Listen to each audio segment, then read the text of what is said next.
Hi, let's talk about yeast. We're hearing so much about the gut and how to improve the biome and dysbiosis and having not enough of the right bacteria in your gut to do what it needs to do to digest properly and prevent GI problems. But yeast doesn't get the attention it deserves.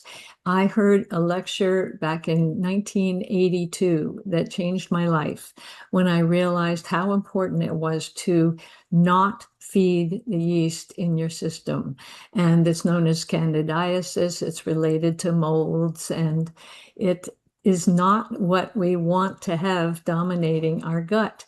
And when it does dominate the gut, it affects the skin and the hormones and itching and redness and immune system and susceptibility to colds and flus. And you can really get sores in the mouth and nail problems because it affects everything. The chemicals that yeast gives off changes everything in the body.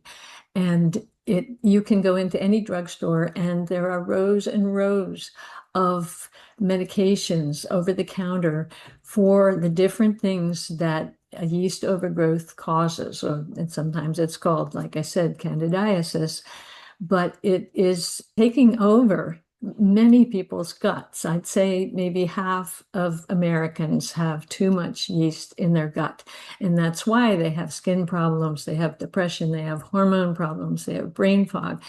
The most common thing in kids is getting irritable and brain fog and lack of concentration, and from just too much sugar, the candies, the sweetened cereals, all those colorful things that usually have too much sugar in them. And so the simplest thing that you can do is to stop eating white sugar, refined sugar, products that have it in them. You may stop at your local bakery. They put so much sugar in there, and the white flour in baked goods and in pastas and in pizzas turns into sugar in 15 minutes instead of 10 to get into the blood compared to pure sugar. So it's still sugar when it's white flour. So if you're having any of these symptoms, just reduce or stop the white flour, the white sugar. The clear oils can help the yeast take over from the healthy bacteria as well. Just get rid of all the clear and white stuff. You can tell that they're white. They don't have the solar energy. If they had any solar energy in them, they'd have some color.